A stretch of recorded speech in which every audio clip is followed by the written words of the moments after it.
How rare is it to overlap your incarnation with one of your philosophical heroes? And that's a genuine question, because I don't know. Mine overlapped. It overlapped with two, in fact. But today we will be talking about Peter J Carroll, who at the time of recording passed away about 5 or so days ago. And this isn't going to be a eulogy or anything like that. People who knew him better should definitely be the ones to do that. Although having said that, I waited a good while for people to do that for Jake Stratton Kent, who I did know and considered a friend, and no one did outside of Facebook posts or what have you. So mayhaps this can be a little prompt for people who knew Peter better than I did to share their reminiscences, because I think people would like them. But I did know him. We met a few times and corresponded a little bit, so it's not much, but for me it was a lot because of who he was to me and what he stood for, in the sense of the impact that he had on my life, which is the only thing I'm talking about in this video. These are my thoughts and considerations on the passing of Peter J Carroll, one of the co-originators of chaos magic. And the first two things I want to say are, well, first of all, he did an impressive job, when you think about it, of keeping his image off the internet. Over the years, many people have emailed me to say, I've Google image searched Peter J Carroll, and is this him? And there's some guy with the same name, and that's not him. It's quite impressive to have an incarnation that ends in 2026 and to basically be visually anonymous, like you're a pseudonym or something. But that's almost like a subset of the most important thing I want to say, which is almost a reference to what Alan Moore wrote about John Dee. What Alan Moore says about John Dee is that John Dee wasn't doing Enochian magic. So everyone who came after John Dee is doing Enochian magic. John Dee was doing his own thing. Like, he made something that we now call Enochian, and we do that. But that's not what he was doing. He was doing his own thing. And I remember seeing a presentation on Austin Osman Spare in London given by Geraldine Beskin of the illustrious Atlantis Bookstore on Museum Street. And she said the same thing about Austin Osman Spare, which is that that's very hard to do. And Peter J Carroll did that. So I will just echo Geraldine's words. That's very hard to do. Whether it was a system that you resonated with, it was wholly his own. The experimental physics, the stringent takes, I'll talk about them in a minute. It was wholly his own. And there was sufficient utility and medicine in the system that he created for himself or lived in, that it changed the lives of quite a bunch of people.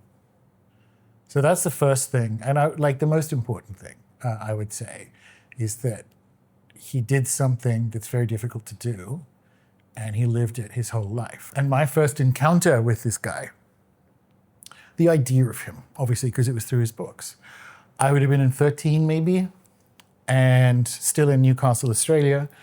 And we had a wonderful bookstore called The Book Hog. And it's an independent bookstore, the likes of which don't exist anymore. And I must have been about 7 or so books into my magical journey as a 13-year-old, so I'm an expert.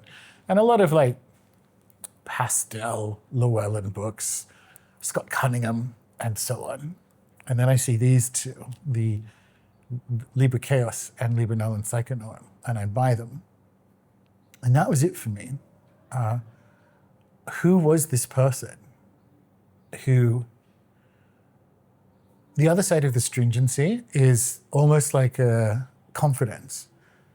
Like he so completely backed his own takes that if you didn't think about it, you just believed them, right? And famously, for me anyway, one of them was he didn't like astrology. And so that was it for me. It's like, oh, well, Peter J. Carroll thinks astrology is dumb, so I won't look into it. because the way he dismissed it was sufficiently final that no further research was required, which is good because it's rather a large topic. But I, in fact, put a reel out on my Instagram the other day at the time of this album dropping, saying that if I, like, the biggest mistake in my magical career so far was taking too long to get into astrology, and that was Peter J Carroll's fault.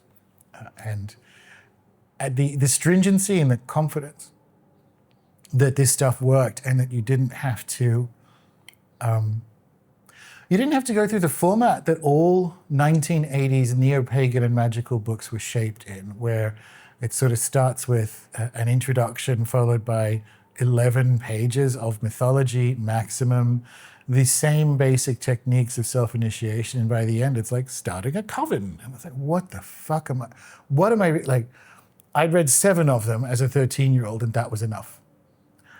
And here you get, like, from Pete Carroll, this whole cosmology, and oh, by the way, here's the whole, like, agenda of how you can turn yourself into a magician, like, just do these things.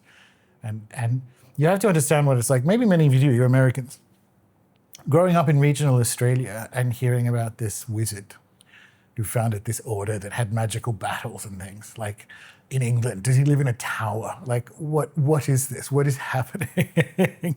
It's real. It's that Han Solo thing. Like, it's all real, it's all true. And so that was it for me. To find a confidence and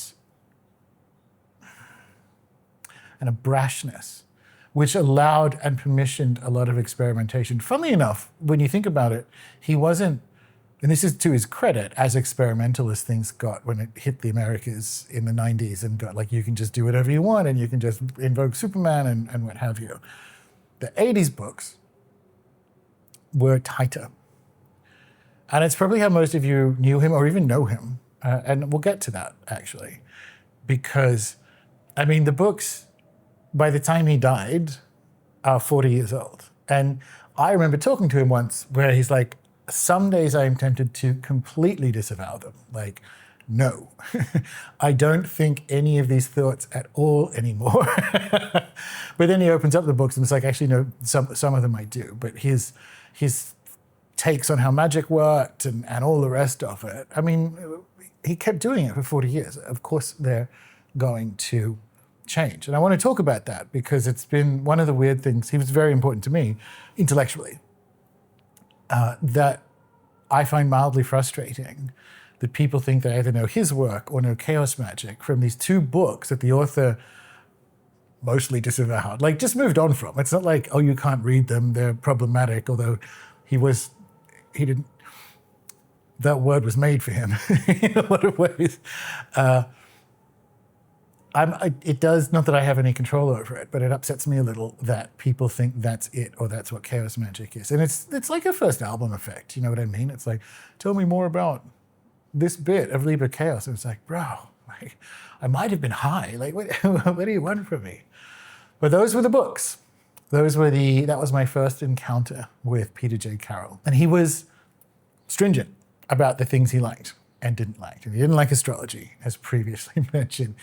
And he didn't like spirits. He didn't like ancestors and necromancy.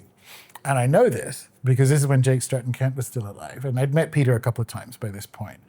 And they did not get on. There's English tea that most of you people have no idea. Earl Grey, let's call it, English breakfast, that goes back decades. And half of these people can't even, well, they're dead now, but they can't even remember where it began. But they were quite, like, something about Peter, I know it with Jake, something about Peter is he could be kind of mean on the edge of bitchy. And one of Jake's books had just come out. It might have been True Grimoire. And obviously it's getting a lot of talk on Facebook and being very popular. And or Jake was talking at a conference about ancestors and necromancy.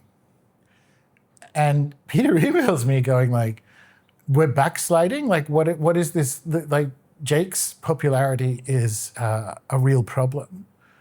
we're backsliding into superstition, and this isn't kind of what I want for English magic.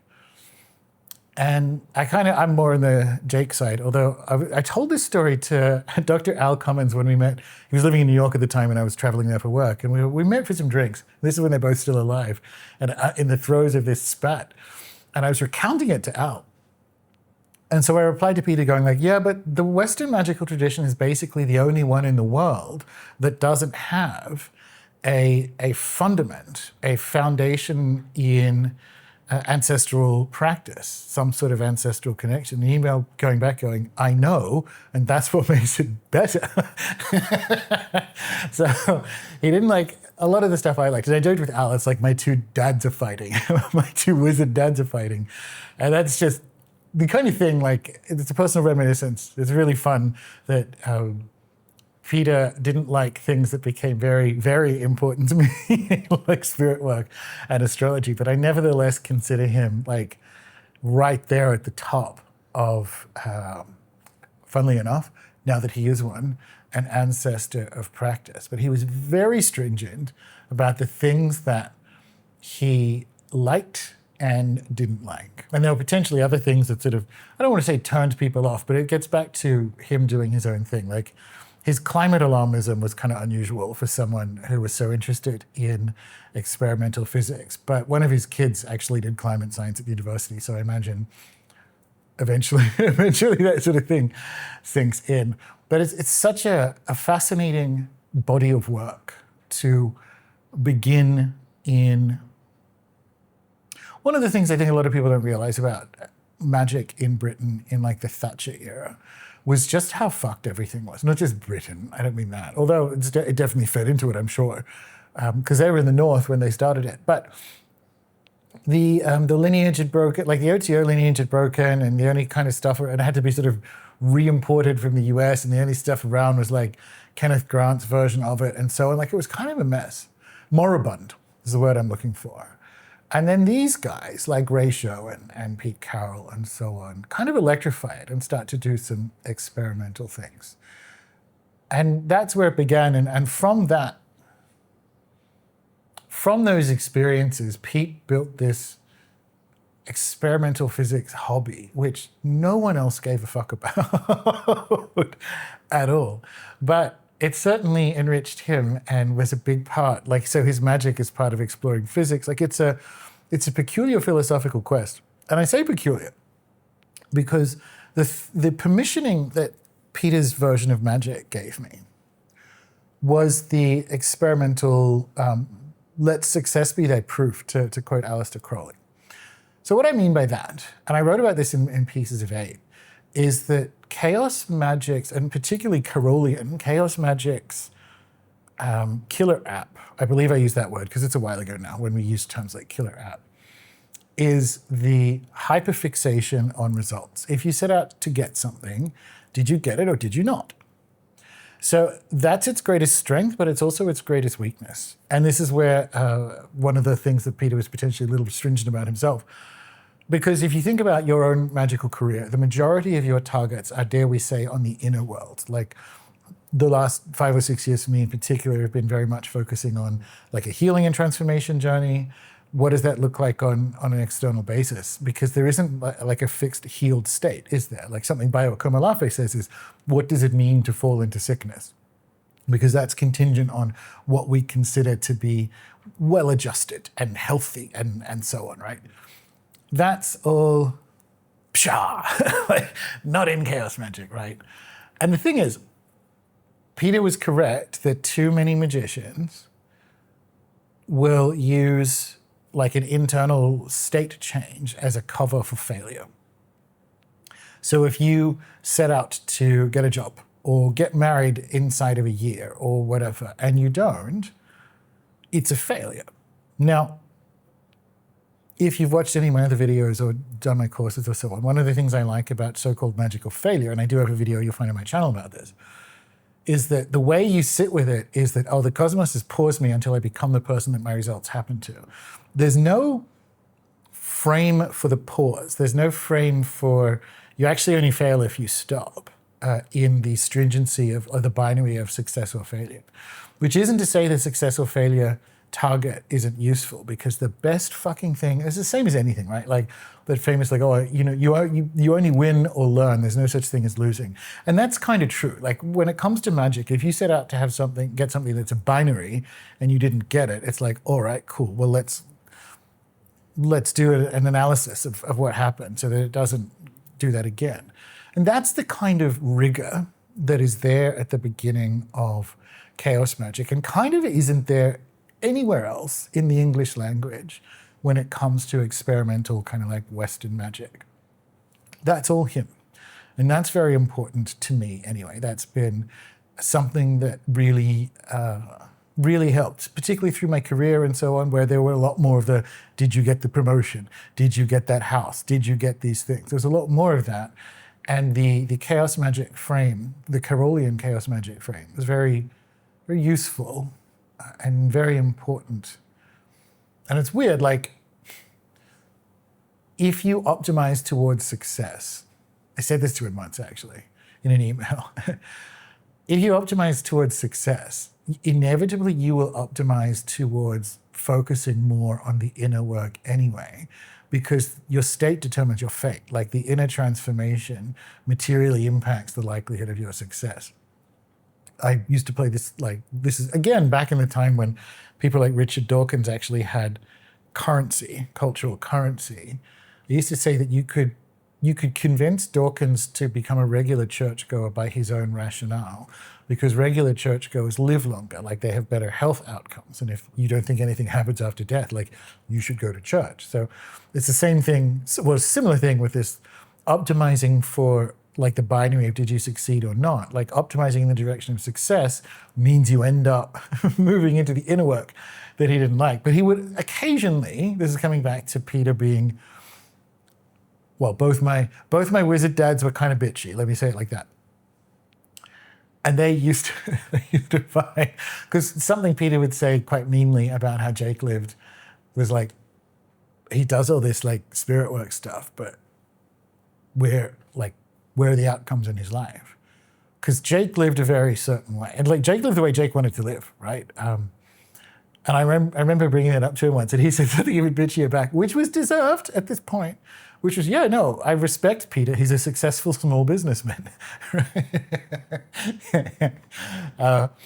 And that, yes, if you understand English subtext, he's calling him like, you know, a middle Englander, a nation of shopkeepers, and so on. But he was a successful businessman. Like that was a thing. He was very justifiably proud of having the adventurous youth that he then transformed into a successful career that like raised a family. Like he should be proud of that. Jake picked the more, how shall I say this, experiential incarnation. And he had, dare we say, like better or more risque stories for longer through his adulthood than Pete Carroll did. So neither of them are right or wrong. I'm sharing the story to paint you a picture of my experience of both of them, but we're talking about Peter, right? He was justifiably very proud of the success that he had in his life. And I also think justifiably attributed a lot of that to the way he did magic. So there's a stringency there that sometimes I think people miss it, because if you eat like a balanced early chaos magic diet, right? Like you don't read Peter J Carroll on his own. It's usually mixed in with some chaos magic adjacent stuff like Robert Anton Wilson and so on. So you get a little of the nicey in it, and it kind of balances out, which kind of, I guess, brings me to, in my opinion, his best books and how and almost like in what way or sequence you should read them. His best book is the Apophenion. And I would actually like to argue that. The Octavo, if you say the Octavo, it's allowed. But those two, which came out reasonably close to each other, Apophenion came out in 2008, talk about that in a minute, are his best books. You have to have read the other ones for that to be true, right? So he is one of those authors where you should probably read sequentially. The last two are kind of, one of them's literally, I haven't even read the last two. Like the last ones, I'm not reading your printed emails. What the hell? And the essay book appears to be like turgid and asinine, according to, I haven't read it, so maybe it's not, but it did not come across well with membership or just commentary. But it's also not a Pete Carroll book, like it's just a collection of essays, right? So, in my opinion, Apophenion and Octavo are the best, and you should endeavor to read and almost like fix, this is my opinion, those two books, Apophenion in particular, for me represents like the peak of like Peter J Carroll's magical philosophy. Because there are subsequent books like Epoch, which is like it's very sweet. It kind of reminds me of like a school project because there are pictures of his friends in the cards and so on. I was at the book launch for that actually. But it's like a group work project, and it's a real missed opportunity because the cards is like, oh, we don't want to use these as divination cards. We want them to be altarpieces. It's like, well, fuck you. I want them small enough to be able to shuffle and so on. And so I've never really done much with that book because it's like, oh, here are these big surfboards of pictures and descriptions of deities on it, right? Whereas Apophenion and Octavo, particularly if you'd read and done a bunch of Pete Carroll stuff beforehand, I think represents his peak. It's just possible, although I still think I'm right, it's just possible that the Apophenion is my favorite book because there were moments before I met him in real life where he just sort of like became like real. And one of the things, I said this at my own book launch at Atlantis Books. One of the things I did on my first day moving to London in 2008. So we land, we haven't slept, we check into our very Australian accommodation in Earl's Court and we shower and we walk because it's like, you have to do that thing when you're going to be jet lagged. It's like try to get as much sun on your pineal gland as possible. So we walked from Earl's Court through, it was lovely, like through Hyde Park and along Oxford Street where we had to buy some stuff like a prepaid SIM card and all those like welcome to the country things and begin the process of opening the bank account, which we'd sort of done in advance anyway.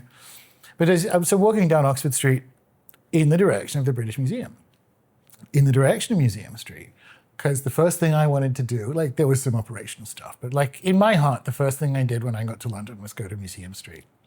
And I didn't know Apophenion existed because it was brand new, right? So I walk into the fabled Atlantis Bookstore, which I would then go on to have my own fucking book launch at, like incredible.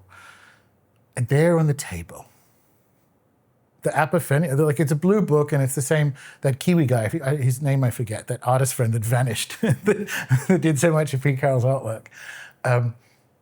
There's a Peter J Carroll book that I had not heard of, little stack of these blue books on the table in the door.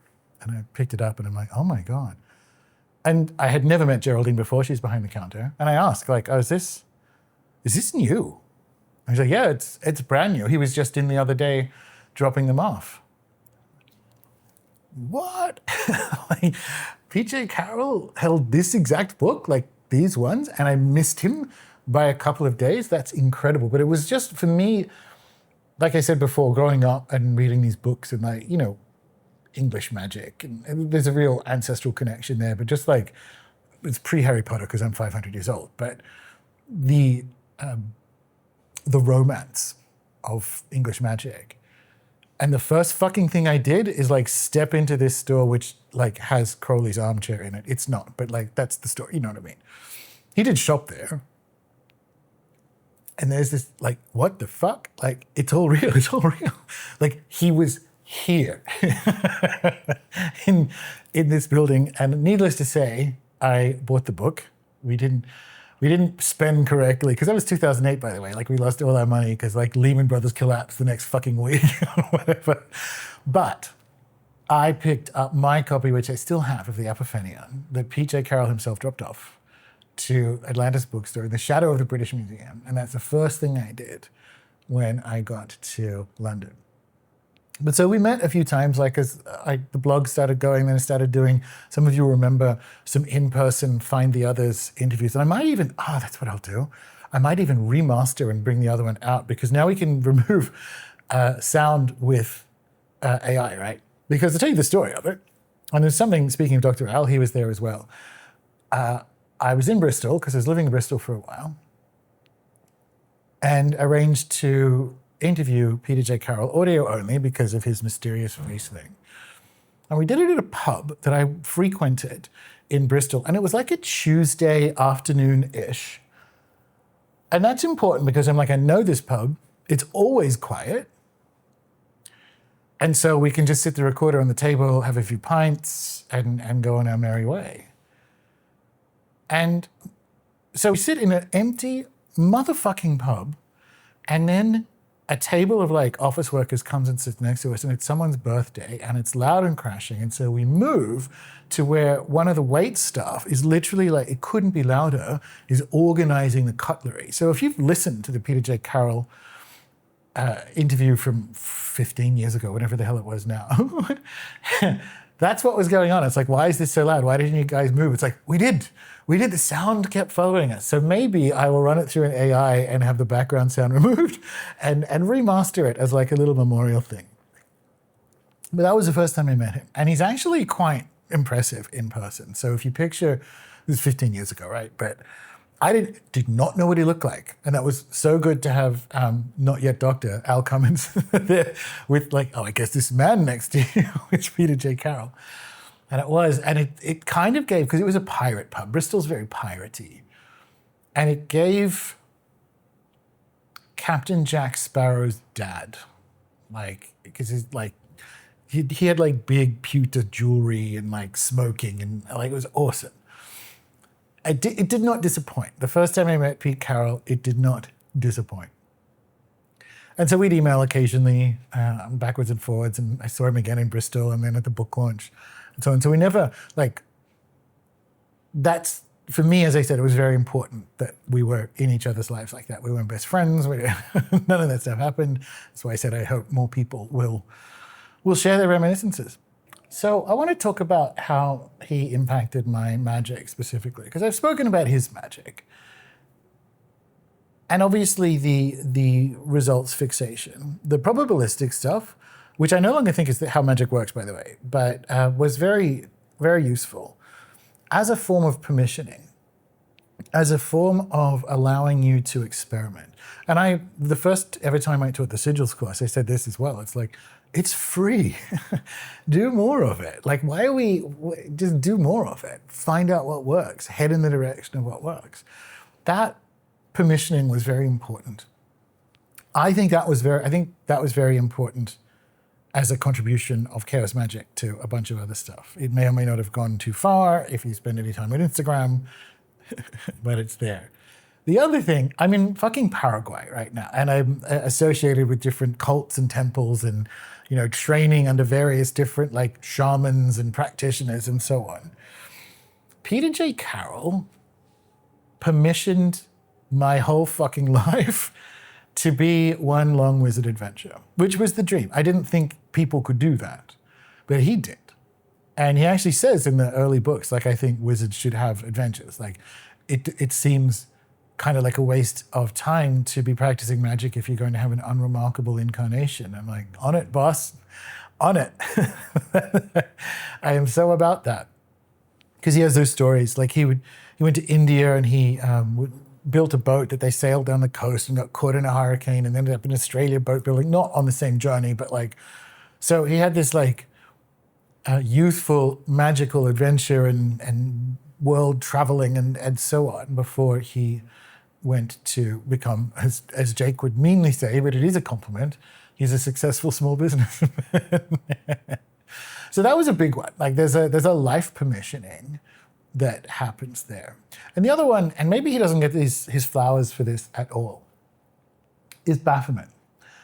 And maybe I might do a Substack or something on it, because I've just got a bunch of thoughts. Like I just want to sit down and give you some reminiscence. If you think of the people who reintroduced a healthy relationship to the underworld, this is a fucking plot twist and a half, by the way, into Western magic, which is to say a healthy form of the devil. And Jung is one of them, because he would basically say you were psychologically unbalanced if you're avoiding shadow aspects, of course, right? And in fact, he and Marie-Louise von France would say that God and the devil are on the same side, opposed to the ego. And so he's one of them. But obviously, when we think about Baphomet, we think Eliphas Levi. Sure, 100%. But Pete doesn't get his flowers for permissioning, and this is the plot twist and a half, and embedding an expectation that you have some sort of devil and some sort of underworld monarch in your practice. That's the plot twist, right? Because it's sort of his fault. The work that he did seeded the ground for Jake's stuff to grow. Didn't think of it at the time because that was still unfolding for myself. But like I have a 6-week shadow work process called the Shaman's Devil. And one of the forms we're working with there is Baphomet. So I get to share that Pete introduced me via his early works, right, to Baphomet as a immensely bioavailable form. And this is one of the things that I think he rightly policed, because this stuff in the wrong hands, Baphomet just became like, it's like, it got Wiccaified. And he said, when you make Baphomet everything, you make it nothing. And I think that's true. I think that's fair. And so when I look back at his contributions to my own work, it's like I needed the probability stuff as permissioning. I needed the go-ahead for magical adventures, obviously sigils and so on, but like whatever. That's neither here nor there for the macro reminiscences. And in terms of beings, because like I tried, I'm sure we all did, we tried like, okay, cool, I'm going to use these like deity names from the early books. And I'm like, Saskia, cultist, like I get it, fine. But Baphomet like hit and stayed, right? Like Baphomet landed. And I don't think he gets his flowers for that. Because if you think about the kind of ooky, spooky devil work, the post-Church of Satan and what have you, and it's not that there isn't a place, obviously, grimoires, for fiercer aspects of this archetype, but there absolutely is a place which we did not have because we just had Wicca, right? Like we just had like, it's actually really the horn god. It's Pan. We didn't have that in a way that's like, here you go, here's like the massive, here's a massive Chaos B, like just go and do it. Get some friends together and go and do it. That's quite impressive. And it's a plot twist because he is upstream of the return, the necessary and useful, I think, return of authentic spirit practice to Western magic. And he was upstream from it. Like if you think about, if you guys are of a similar age to me, 27, you probably be like, yeah, there wasn't really too much. There was like, Michael Aquino, like nothing like the Pete Carroll approach in the early books to Baphomet. And if you got your teeth into that and stayed with it, you'll know. You'll be like, yeah, she was my first, So I want to close with I think, very, very unusual synchronicity. When we moved to London in 2008, ran out of all the money, I started applying for jobs on what's called Gumtree. And Gumtree is like Craigslist. So it's just like, I was just going to get like a call center job. We had no money. And I ended up getting a job with BBC Worldwide in Bristol. And I happened to have friends in Bristol. This was the like magical results stuff. And it was very interesting. And I've spoken about this in different contexts and different courses, but I was so bamboozled, my Saturn return, like so bamboozled and depressed that I couldn't feel spirit. I couldn't feel magic happening. So I'd be activating these sigils and the whole time they just felt like paper, and I'd be throwing them in off the Hammersmith Bridge into the Thames. And they worked because I ended up with a job with the BBC in Bristol. But more than that, here's the synchronicity. So we got an apartment in a place called Temple Meads, which is Templar Meadows, right? And it used to be the sort of rougher part of town. It's near the train station. And And the first apartment, like the apartment we were looking at in this building, I don't stand on the balcony and I look down on this sort of